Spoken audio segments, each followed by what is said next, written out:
So we're in Tallinn with former Member of Parliament Ruuben Kaalep. I hope I pronounced it right. And we'll do a small interview on the day before the Estonian Independence Day. So Ruuben, please, can you tell a Portuguese like me and other Europeans which have independent countries for centuries, what is living in a country where independence is a fragile thing, let's say? Right. Well, we're celebrating 107th Independence Day of Estonia tomorrow. Estonian independence was declared in the end of World War I in 1918, when the Russian Empire collapsed, and even out of this century, half of this Estonia still was occupied by the communist Soviet Union.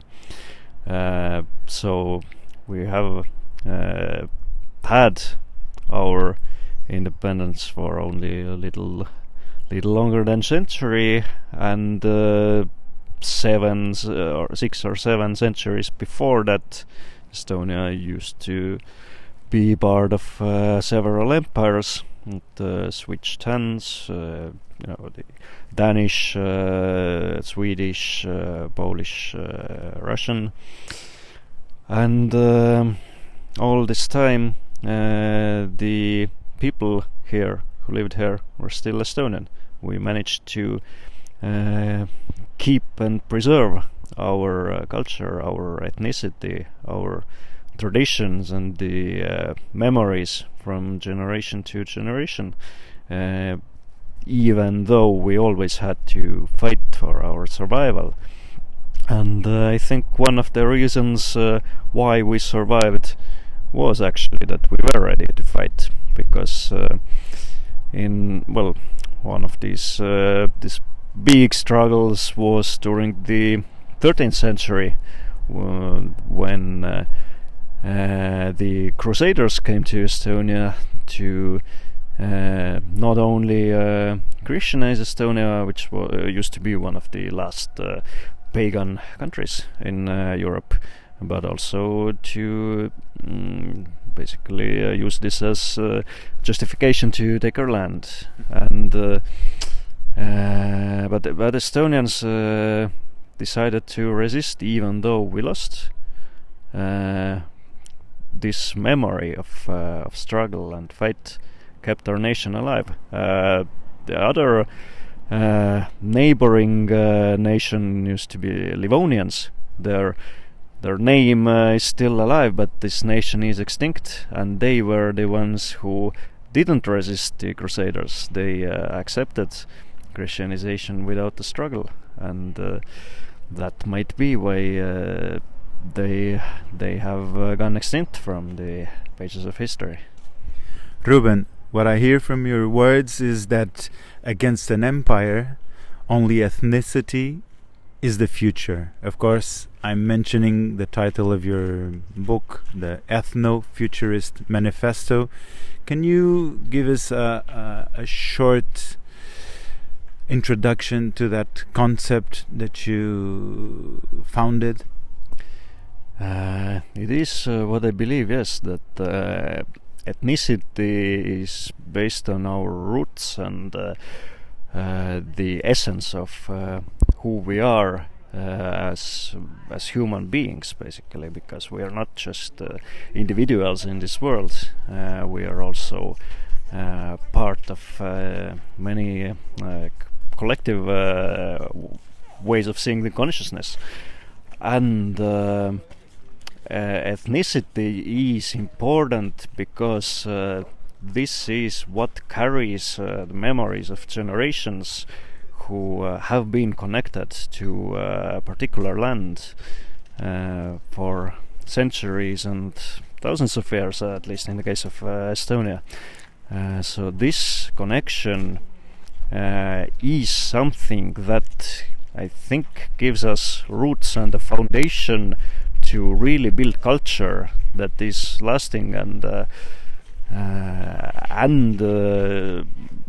shows a road towards everything that humans as a species really have succeeded in. So this is why I also believe that in this in our century, 21st century, where we have all kinds of new challenges in technology, in asking all these very old questions about who we are as people, as a species, as life. The only way where we can find authentic answers is if we rediscover what our ancestors saw and believed. And let me ask you, and what about Europe? We are both Europeans from opposite ends of Europe. I am from Portugal. You're from Estonia, from east of Europe. How can you conciliate being Estonian, Portuguese, whatever other nationality, and European? Well, one of the ways I believe is to understand and respect this fact that all European peoples have their roots in their specific countries, their lands, and this huge variety of traditions and nations also something that can potentially unite us because if we understand that we have something really valuable in our country, in our land, and in our tradition, in our heritage, then we can also start to respect it in our neighbors, in other European peoples, because at least this is I think it's easy to understand from a small nation's perspective. Our goal is not to build some kind of empires to rule over other nations. We just have been fighting all this time to keep what is ours, to keep our land. And we absolutely understand that it's a great value. I think one of the greatest values of human civilization is to have these nations and this beautiful pattern of cultures. And Ruben, can we say that we are all branches of the same tree? And as Tolkien wrote in The Lord of the Rings, deep roots don't freeze? Absolutely. I think yes, if we go back long enough in European history to the Stone Age and so on, then we find that ultimately, of course, we are all connected, and there are so many similarities in the relationship of a people to their land. Even though like all these specific functions of culture can be very different, and they have to be different, but here again we can respect these differences exactly because we can value what is so deeply layered in our own tradition. I think that's really something that can also unite Europe to understand this, because like if we compare it to great empires outside of Europe, maybe like America, like Russia, maybe like post-colonial countries like Brazil, South Africa, they are sort of conglomerates of lots of different ethnic groups, and they don't have established such deep roots, which is also why they have much harder time to connect to their identity.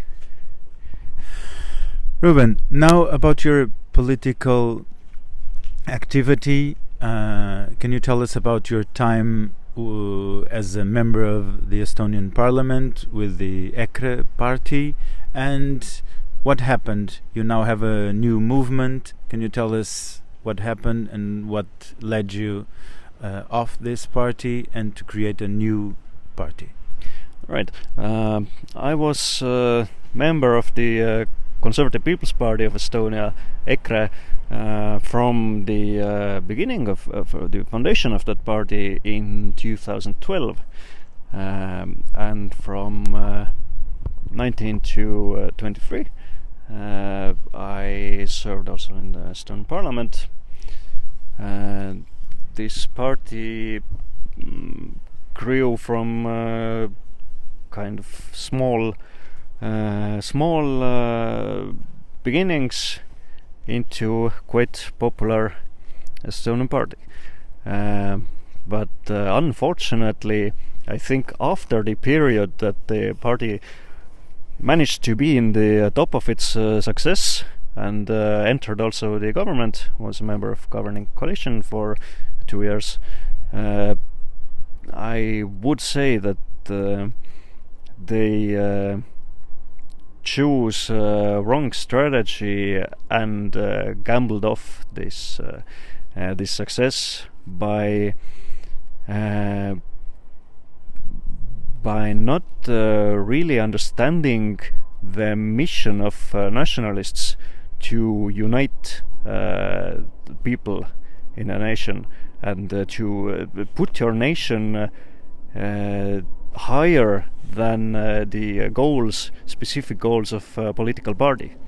If a party gets too entangled in opposing all kinds of daily political issues, it's very easy to lose that higher sight. And this was one of the reasons why there was last summer split within the party, and so now I am a member of a new Estonian political party, the Nationalists and Conservatives of Estonia. And how's your new party doing so far? Right now we are only beginning our way, and it's hard to predict what will happen. We are just 1% in the polls. We're trying to build something up, and I believe that the program and the principles that our party have are sort of unique in Estonian political landscape, because they really aim to create a national whole, to bring one nation together and put it higher than party politics. I understand that also the Russian question was one of the main reasons for this division. What can you tell us about that? Indeed, it was because for many years Estonian people living next to Russia and witnessing this resurgence of imperial ambitions by Russia, which of course we know that have been there for many centuries and very long history, and we saw it in the 90s in Chechnya, then in Georgia 2008, and the invasion of Ukraine 2014 and 22. So for principled Estonian nationalists, there would be no question that we, knowing our history and knowing geopolitics, we always have to be ready to defend our country against potential invasion from the east, and also to support the countries with whom we share the same history and same geopolitical situation, who are being invaded by Russia, such as Ukraine. Unfortunately, the leadership of EKRE since the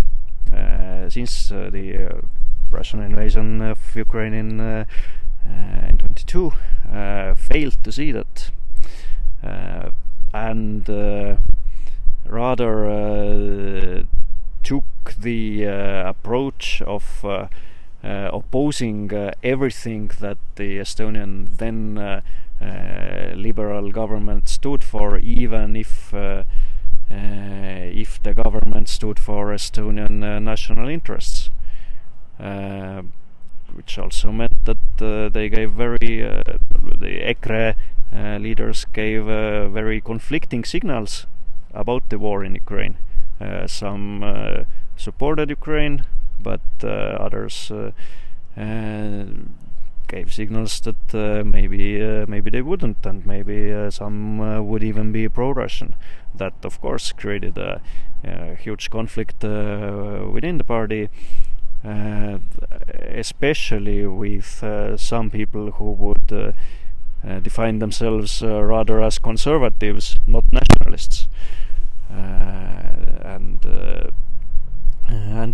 Yes, that was like one of the obvious reasons why there was this split within the party. Ruben, as a conclusion of our interview, do you think this crisis, this war and imminent bigger war, we don't know, can be an accelerator to a bigger, larger European unity and a different Europe? Well, I like to always try to find positive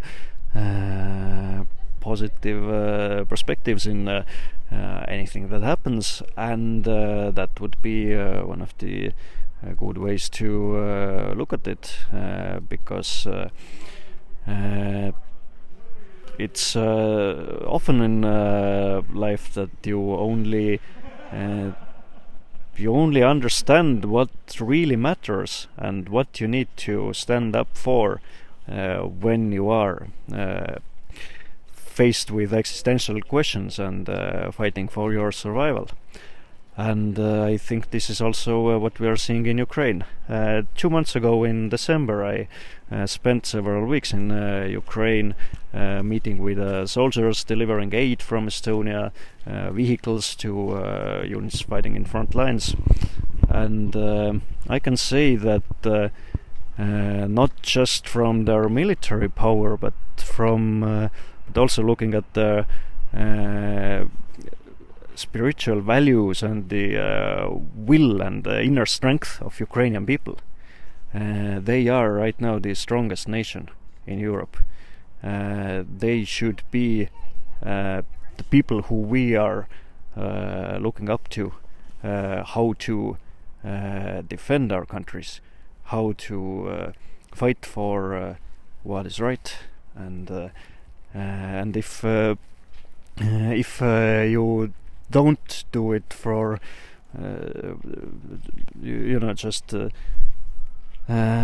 just so, then you need maybe an enemy to show you what matters. So that's how it goes. Thank you, Ruben, and happy National Independence Day. Thank you.